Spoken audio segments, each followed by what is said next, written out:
Haleluya, saudaraku. Kita akan mendengarkan firman Tuhan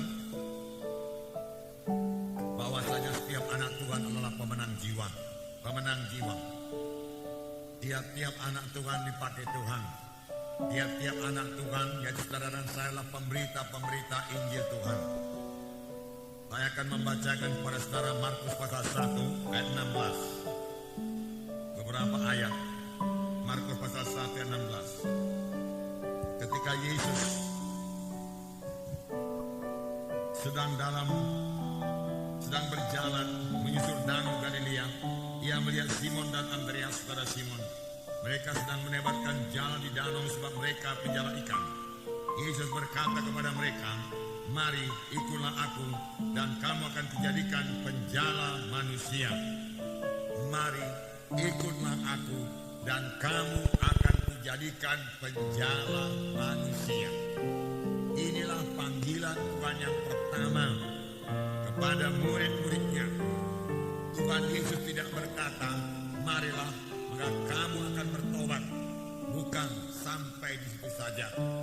"Marilah, jadilah orang percaya, maka kamu akan selamat." Tidak sampai di situ saja. Panggilan Tuhan Yesus berkata, "Marilah, maka kamu akan kujadikan penjala manusia." Tujuannya apa? Yaitu menjadi penjala manusia. Tuhan menghendaki kita menjadi penjala manusia. Menjala manusia buat kerajaan sorga. Sebab di luar kerajaan sorga manusia ini binasa.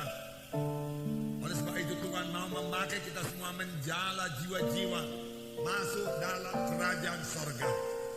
Jangan katakan saya tidak sanggup, saya tidak bisa berbicara, saya lemah. Firman Tuhan berkata di sini, "Aku yang menjadikan kamu penjala manusia."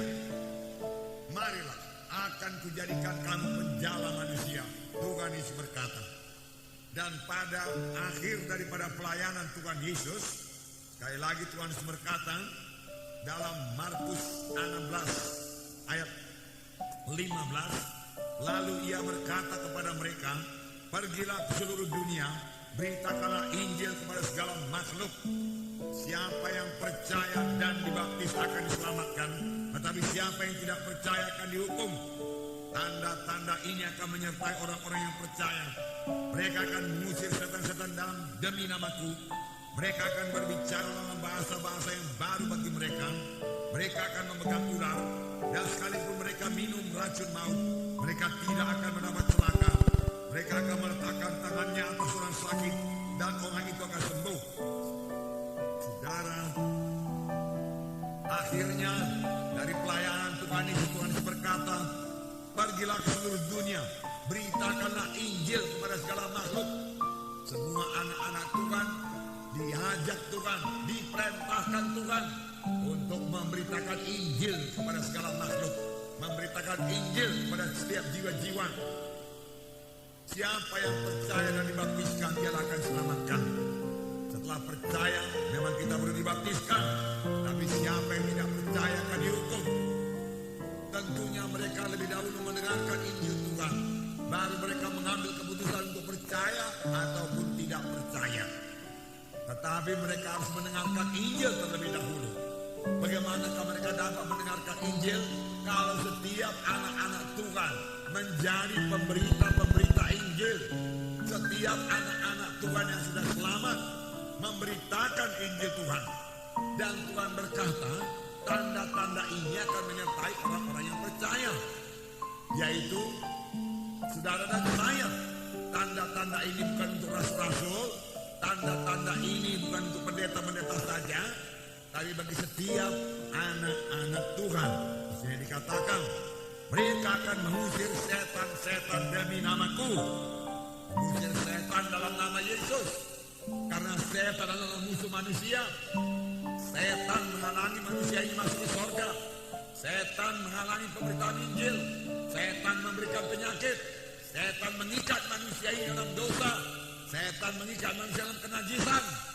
Kita harus dapat mengusir mereka, mengusir setan dalam nama Yesus. Amin, saudara. Dan mereka akan meletakkan tangan atas orang sakit, lalu orang itu akan sembuh. Jangan katakan saya tidak bisa. Firman Tuhan berkata saudara bisa, amin. Mengapa tidak bisa? Karena saudara tidak mempraktekannya. Mari kabarkan Injil. Kemudian saudara temui orang yang sakit, yang keberatan, yang merasuk setan. Usirkan setannya dalam nama Yesus. Kemudian letakkan tangan atas orang sakit itu, maka orang itu akan sembuh. Firman Tuhan berkata demikian. Bukan saudara yang menyembuhkan, Tuhan yang menyembuhkan, amin. Tuhan yang menyembuhkan. Tapi saudara harus bergerak. Masih ada kesempatan, saudaraku, marilah bergerak. Di luar sana banyak jiwa-jiwa yang dikuasai oleh setan, yang dirusak oleh setan, yang dibutakan oleh setan. Apakah yang bisa menolong mereka? Dukun-dukun tidak akan bisa menolong mereka. Ilmu pengetahuan manusia tidak bisa menolong mereka. Kalau mereka sudah dikuasai setan, setan tidak takut kepada ilmu pengetahuan manusia ini. Tidak. Dia hanya takut pada nama Yesus. Dia takut kepada firman Tuhan yang hidup dan berkuasa. Siapakah yang memberitakan firman Tuhan kepada mereka? Kalau bukan anak-anak Tuhan. Oleh sebab itu mari semua anak-anak Tuhan bergerak. Firman Tuhan yang pertama tadi mengajak semua anak-anak Tuhan. Mari aku menjadikan kamu penjala jiwa. Kamu tidak cukup sekedar selamat saja. Sudah dapat berkat daripada Tuhan tidak cukup. Kamu harus menjadi penjala jiwa. Kemudian yang terakhir kali sebelum dia berangkat ke sorga, Tuhan Yesus berkata, pergilah kamu, beritakanlah Injil kepada segala penjuru alam. Aku menyertai kamu sampai kesudahan alam. Tanda-tanda ini akan menyertai kau. Engkau akan mengusir setan dalam namaku. Kebanyakan orang Kristen tidak mengusir setan. Tidak heran mereka mengalami banyak persoalan dalam hidupnya. Banyak halangan dalam pelayanannya. Karena dia tidak berbuat apa-apa kepada setan. Setan tidak kelihatan kepada mata manusia. Tetapi kerjanya yaitu untuk mencuri, membunuh, membinasakan. Dia tidak suka Injil diberitakan. Dia tidak suka anak-anak Tuhan datang ke gereja. Dia tidak suka jiwa-jiwa diselamatkan. Oleh sebab itu, sebisa-bisanya dia halangi jiwa-jiwa datang di kebaktian. Dia halangi jiwa-jiwa yang belum selamat datang ke gereja. Itu pula sebabnya setiap anak Tuhan harus mengerti tipu daya setan. Makanya sebelum anak Tuhan itu mengajak jiwa tersebut datang ke gereja, dia berdoa lebih dahulu dan mengusir setan dalam nama Yesus. Dalam nama Yesus, setan kau tidak bisa halangi jiwa ini. Yang akan kubawa hari ini untuk datang di kebaktian di dalam nama Yesus. Setan engkau pergi, tinggalkan keluarga ini. Aku akan membawa dia kepada kebaktian dalam nama Yesus. Tidak boleh kau halangi dia dengan penyakit. Tidak boleh kau halangi dengan persoalan lain. Atau dengan family-familinya dan lain sebagainya. Dalam nama Yesus, lepaskan jiwa tersebut dalam nama Yesus. Saya usir engkau dari keluarga tersebut. Dalam nama Yesus. Dan dalam nama Yesus kau tidak boleh jamah keluargaku. Dalam nama Yesus. Katakan demikian kepada setan. Usirkan dalam nama Yesus. Amin. Banyak kali anak-anak Tuhan tidak berbuat apa-apa kepada setan. Dia akan mengalami banyak persoalan dalam hidupnya. Dan bahkan banyak penyakit-penyakit, saudaraku. Langsung akibat daripada pekerjaan setan. Itu sebabnya kita perlu mengusir setan dalam nama Yesus.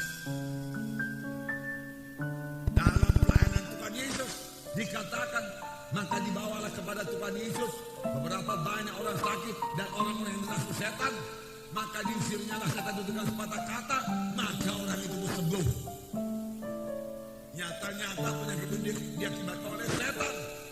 Setelah setannya diusir, penyakitnya sembuh. Amin, saudara. Sampai sekarang setan masih beroperasi. Jangan anggap setan sudah berhenti bekerja sekarang. Itu sebabnya sampai sekarang setiap anak-anak Tuhan masih dalam peperangan. Dan peperangan kita bukan melawan darah dan daging. Bukan melawan manusia. Peperangan kita melawan roh-roh jadi udara. Penguasa-penguasa jadi udara. Penghulu-penghulu jadi udara. Setan iblis. Itulah dia musuh kita. Yang menghalangi pekerjaan Tuhan. Menghalangi penginjilan. Menghalangi KKR. Menghalangi anak-anak Tuhan untuk bersaksi. menghalangi anak-anak Tuhan untuk bertumbuh dalam Tuhan, mengajak anak-anak Tuhan jatuh kepada dosa, jatuh kepada kuasa kegelapan, terikat kepada obat-obat bius, narkotika, dan lain sebagainya. Itu semua pekerjaan setan untuk melumpuhkan gereja, untuk melumpuhkan anak-anak Tuhan.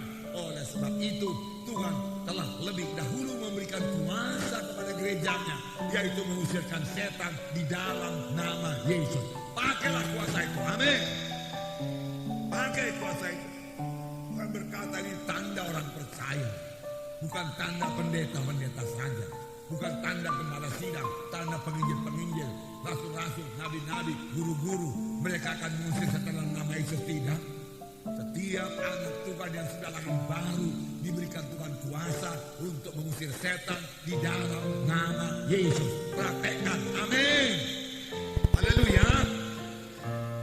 Maka saudara akan merasakan damai Tuhan, bebas saudaraku dari pekerjaan setan. Nah, saudara yang kekasih dalam nama Yesus, tiap-tiap anak-anak Tuhan perlu jadi pemenang jiwa.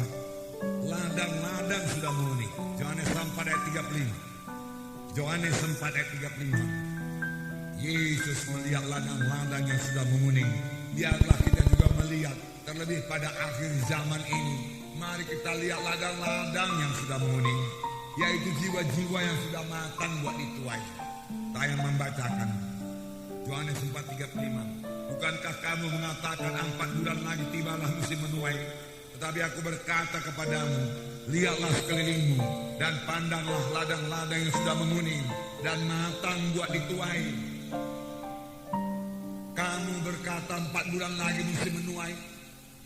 Boleh jadi murid-murid melihat ladang biasa, ladang gandum, yang menurut perkiraan mereka 4 bulan lagi baru bisa dituai, karena ladang itu baru ditanami. Tetapi yang dilihat Tuhan ini adalah ladang Tuhan, jiwa-jiwa yang sudah menguning, masak buat dituai.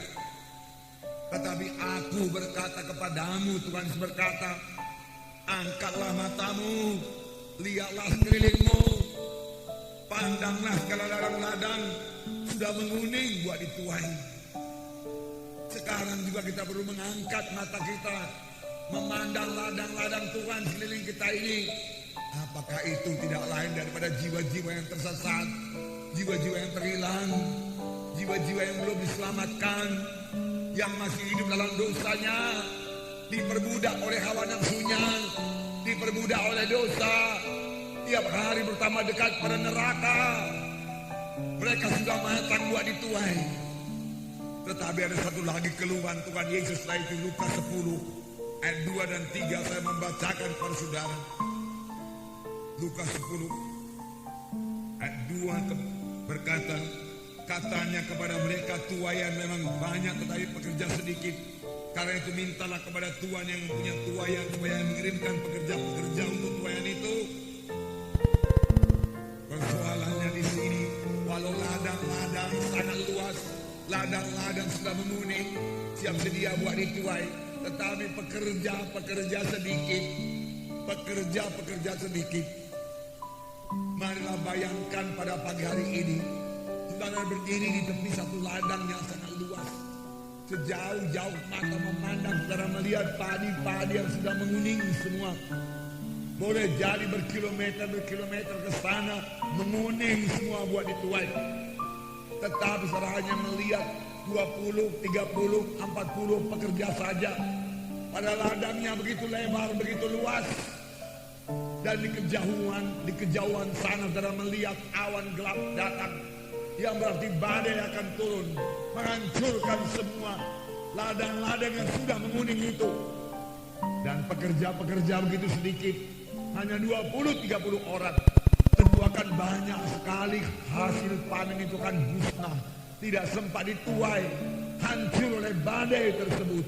Inilah keadaan jiwa-jiwa pada sekarang ini, pada akhir zaman ini, saudaraku. Kemana-mana kita pergi, kita melihat jiwa-jiwa yang terhilang, jiwa-jiwa yang sebenarnya mau mendengarkan Injil Tuhan dan menerima Injil Tuhan, menerima keselamatan daripada Tuhan, kesembuhan daripada Tuhan.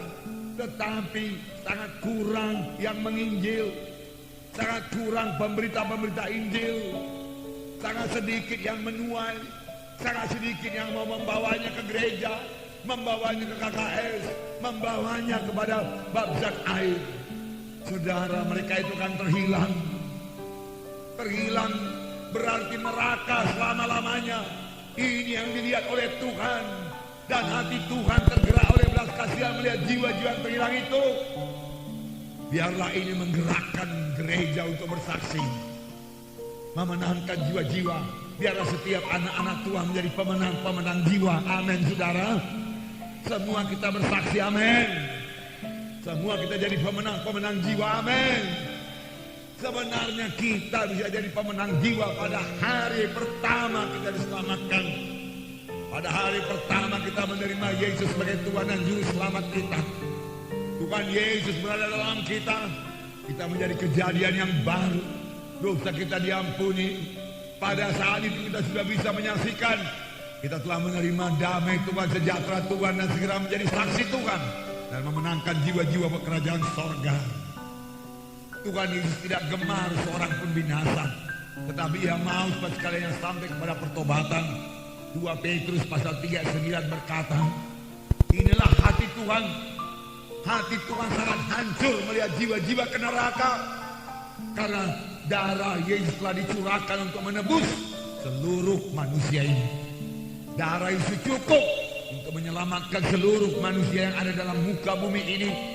Tetapi sayangnya tiap-tiap hari, bukannya tiap-tiap hari, tiap-tiap jam, bukannya tiap-tiap jam, tiap-tiap menit, saudaraku, tiap-tiap detik, jiwa-jiwa mengalir ke neraka, saudaraku. Pada saat ini pun banyak jiwa-jiwa yang tercampak ke neraka dengan jeritan yang luar biasa. Saudara, mari bergerak. Setiap anak Tuhan adalah pemenang jiwa. Biarlah saudara menyadari, saya diselamatkan Tuhan untuk memenangkan jiwa-jiwa. Saya selamat bukan supaya untuk diri saya saja. Saya selamat supaya saya bisa menyelamatkan orang lain lagi. Saya selamat supaya saya bisa membawa orang lain pada keselamatan. Amin. Sadarilah, saudaraku. Sadarilah. Kita selamatkan Tuhan bukan supaya kita diberkati Tuhan saja. Boleh menyanyi, memuji, menyembah Tuhan dengan sukacita. Haleluya, Tuhan aku sembuh Tuhan. Haleluya, Tuhan aku diberkati Tuhan. Aku diberkati, aku diberkati. Benar, benar. Tuhan kita Tuhan yang pemurah. Dia sangat mengasihi saudara. Dia sudah memberkati saudara. Bahkan dia akan memberkati lagi dengan lebih limpah lagi. Sehingga saudara tidak akan kekurangan. Karena Tuhan sudah datang sebagai domba itu beroleh hidup yang berkelimpahan. Tetapi Tuhan juga meminta setiap anak-anaknya memberi buah kepada Tuhan. Jangan hidup bagi diri sendiri saja. Salah satu tanda akhir zaman yang bisa juga jadi kepada anak-anak Tuhan, yaitu hidup mementingkan diri sendiri, tidak peduli orang lain. Tapi marilah mulai saat ini kita pedulikan jiwa-jiwa yang terhilang. Dan kita bersaksi kepada mereka. Itu tanggung jawab kita. Tuhan akan bertanya kepada kita, mengapa engkau tidak memberitakan Injilku kepada dia? Padahal dia berada dalam jangkauanmu. Engkau kenal dia. Itu familimu, itu saudaramu, itu temanmu. Tetapi engkau menceritakan segala perkara kepada dia, kecuali firmanku engkau tidak beritakan kepada dia. Banyak orang Kristen demikian, saudaraku.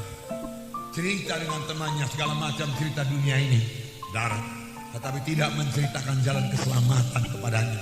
Walaupun dia tahu temannya itu belum selamat, belum akhir baru. Mengapa? Karena takut temannya akan tersinggung. Takut hubungan mereka akan menjadi retak dan lain sebagainya. Tetapi firman Tuhan berkata, kalau engkau tidak memberitakan Injil Tuhan kepadanya, padahal dia berada dalam jangkauanmu, maka darahnya akan kutuntut daripadamu. Mari bergerak, saudaraku, amin, saudara. Mari bergerak, saudara. 5 miliar atau 6 miliar manusia sekarang berada di muka bumi ini. Jangan katakan kebaktian kami 10.000 orang, haleluya. 1.000 salgruk, haleluya. Puji Tuhan, apakah itu dibanding dengan 5 miliar manusia, saudaraku? Memang bukan gereja kita saja dipakai Tuhan. Kalau gereja kita saja yang dipakai Tuhan, kita sudah putus asa pun, saudaraku. Tetapi Tuhan mau semua gereja bergerak, termasuk gereja kita bergerak, setiap anak Tuhan jadi pemenang jiwa.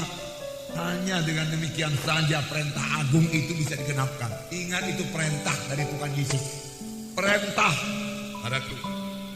Perintah yang berlaku bagi saudara, berlaku bagi saya, pribadi demi pribadi. Bukan bagi pendeta saja, bukan bagi guru agama saja, bukan bagi penginjil saja. Itu perintah agung bagi setiap anak-anak Tuhan, saudaraku. Jangan tertipu oleh tradisi gereja. Dalam gereja-gereja tradisi yang mengerjakan pekerjaan Tuhan hanya 5%. 95% hanya datang untuk menonton. Hanya datang untuk kebaktian, duduk berdiri, angkat tangan, berdoa. Berdoa pun tidak, berdoa pendeta yang berdoa, kemudian pulang, berikan sedikit persembahan. Kita selamatkan Tuhan bukan untuk begitu saja, saudaraku. Kita selamatkan Tuhan untuk kerja keras, amin. Kita diselamatkan untuk berkeringat buat Tuhan, amin. Kita diselamatkan Tuhan menggenapkan amanat agung, yaitu pergilah kamu, bukan tunggu di gereja. Banyak anak Tuhan tidak pernah pergi untuk mencari jiwa, pergi piknik banyak, saudara. Ya, yang celakanya pada hari Minggu lagi piknik lagi, saudara. Pergi pesta pun banyak, yang celakanya hari Minggu lagi pesta, sehingga pujian penyembahan, memuji menyembah Tuhan pun ditinggalkan. Saudaraku, ini sama sekali bukan kehendak Tuhan, saudara. Dan itu membuka jalan kepada setan untuk masuk dalam keluarga. Karena tidak memuji, tidak menyembah Tuhan, tidak datang ke hadirat Tuhan pada hal yang sudah ditentukan Tuhan. Jangan tinggalkan perhimpunan bersama-sama, firman Tuhan berkata. Pergilah kamu, firman Tuhan berkata. Saudara harus bergerak, amin saudara. Memberitakan Injil Tuhan, amin. Begitu banyak jiwa-jiwa terhilang. Tiap-tiap hari saudara boleh kontak pada mereka. Bahkan oikos saudara sendiri begitu kaya, begitu banyak dengan jiwa-jiwa belum selamat. Apa yang dimaksud dengan oikos? Itulah jiwa-jiwa dalam jangkauan saudara. Ya, teman-teman sejawat saudara dalam pekerjaan, dalam studi saudara dalam sekolah, saudara, sahabat-sahabat saudara, teman-teman saudara, keluarga, famili, abang, adik, orang tua,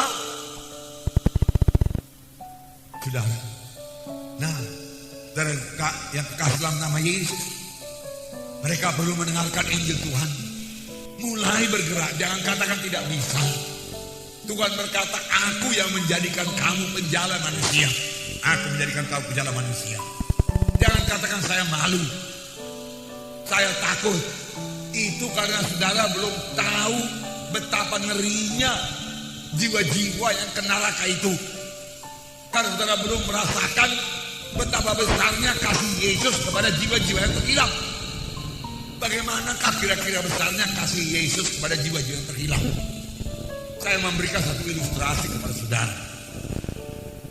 Seorang ibu pada suatu hari membawa seorang anaknya yang berumur 10 tahun, anak perempuan, ke suatu pasar malam.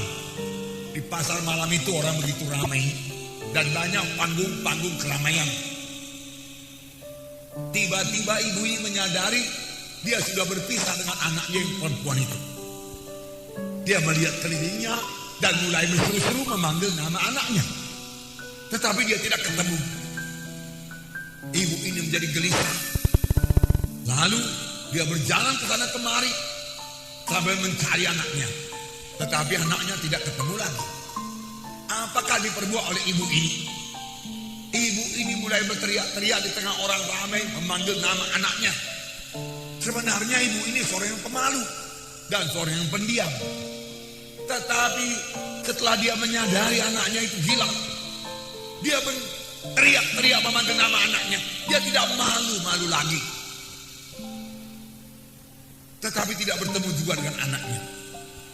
Lalu dia mengambil keputusan. Di sini banyak panggung-panggung, keramaian-keramaian. Biarlah aku naik ke atas panggung ini. Mudah-mudahan penjaga panggung itu memberikan aku naik ke atas. Lalu mempertontonkan diri. Kalau aku tidak bisa melihat anakku tentu nanti bisa melihat aku. Dia seorang yang pemalu. Dia tidak pernah berbuat demikian sebelumnya. Tetapi menyadari kehilangan anaknya itu, Dia tidak tahu malu lagi. Dia permisi kepada penjaga panggung, izinkan aku naik ke atas sebentar, anakku hilang begini begitu. Supaya dia melihat aku, supaya aku ketemu dengan anakku. Oh, penjaga panggung berkata, okelah, asal jangan kamu mengganggu acara kami.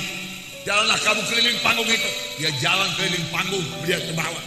Tidak ketemu dengan anaknya, anaknya juga tidak melihat dia. Dia pergi ke panggung yang lain, berbuat hal yang demikian juga. Dia tidak malu lagi, karena dia sangat sayang kepada anaknya. Daripada anakku itu hilang, biarlah aku tahankan segala perkara ini. Akhirnya pada satu panggung dia naik ke atas. Dia mendengar teriakan seorang anak kecil, anak perempuannya itu. Dia berkata, "Mama, mama." Dia katakan, "Ibu, ibu." Dia katakan, wah, ibunya sukacita.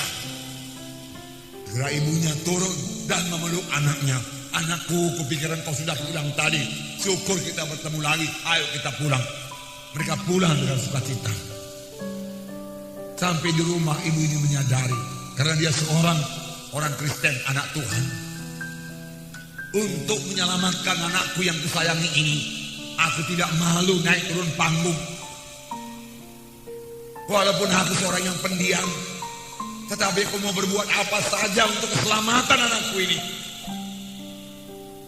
Apalagi untuk jiwa yang terhilang selama-lamanya ke neraka. Aku tidak akan malu lagi bersaksi. Aku tidak malu lagi membawa jiwa-jiwa ke gereja. Aku tidak malu lagi mengetuk pintu rumah-rumah jiwa-jiwa yang lain supaya mereka selamat. Mulai saat itu dia menjadi pemenang jiwa yang membawa jiwa-jiwa kepada keselamatan. Amin, saudara.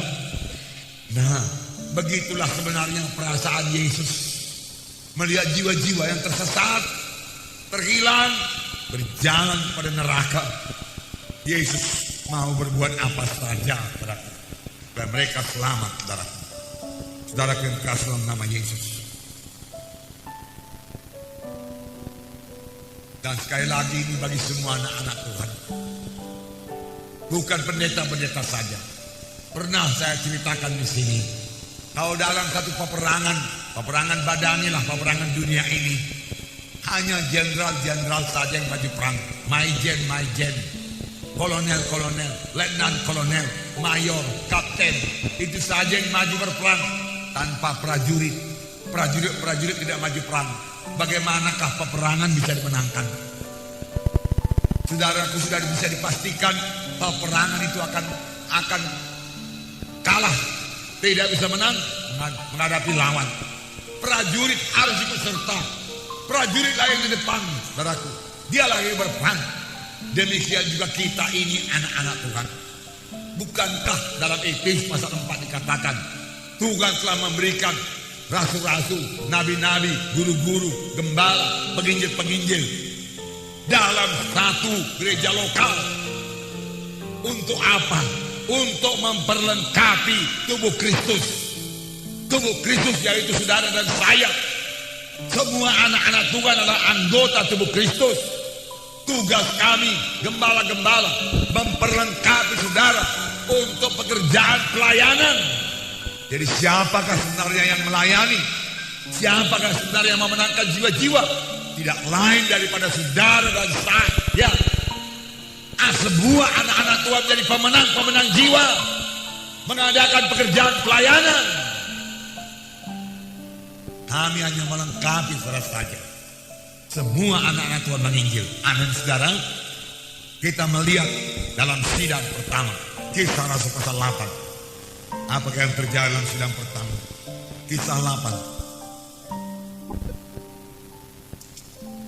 Saya membacakan ayat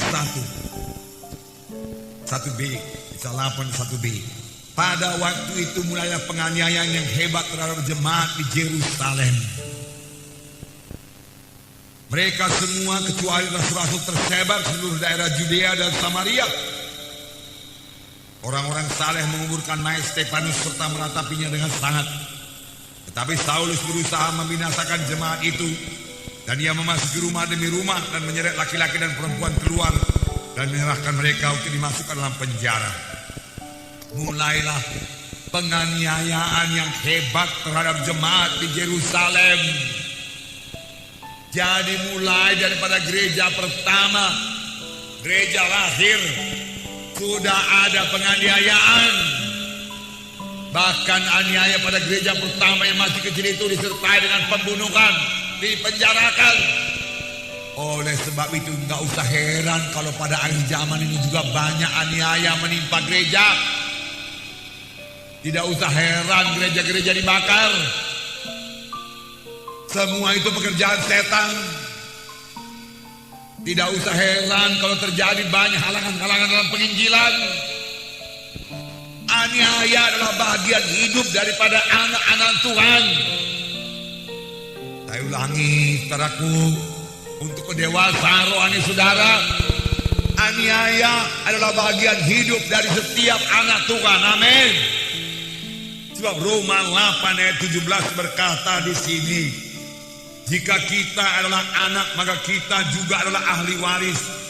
Maksudnya orang-orang yang berhak menerima janji-janji Allah, yang akan menerimanya bersama-sama dengan Kristus, yaitu jika kita menderita bersama-sama dengan Dia, supaya kita juga dipermuliakan bersama-sama dengan Dia. Kita adalah ahli waris yang kelak menerima warisan bersama-sama dengan Kristus di dalam hidup yang kekal. Tetapi ada satu syaratnya, yaitu jikalau kita juga sama-sama menderita dengan Yesus, maka kita juga sama-sama dipermuliakan. Sudahkah kita menderita karena Injil Tuhan? Sudahkah kita menderita karena pemberitaan Injil? Saya ulangi sekali lagi, saudara, saya percaya Tuhan memberkati. Saya percaya Tuhan menyembuhkan. Saya percaya Tuhan mendengarkan dan menjawab doa. Saya percaya Tuhan memberikan hidup berkelimpahan bagi kita, anak-anaknya. Puji Tuhan. Tapi dalam satu sisi lain, kehidupan Kristen yang sejati harus dianiaya, harus diejek, harus disingkirkan, harus dikucilkan, dibenci. Mengapa? Bukan karena kita berbuat dosa, tetapi karena kita tidak mau kompromi dengan acara-acara kegelapan. Kita memberitakan Injil tanpa kompromi. Kita mengatakan hanya Yesus jalan ke sorga, tidak ada jalan yang lain. Di luar Yesus jiwa-jiwa binasa. Dan orang-orang lain aku akan marah kepada kita.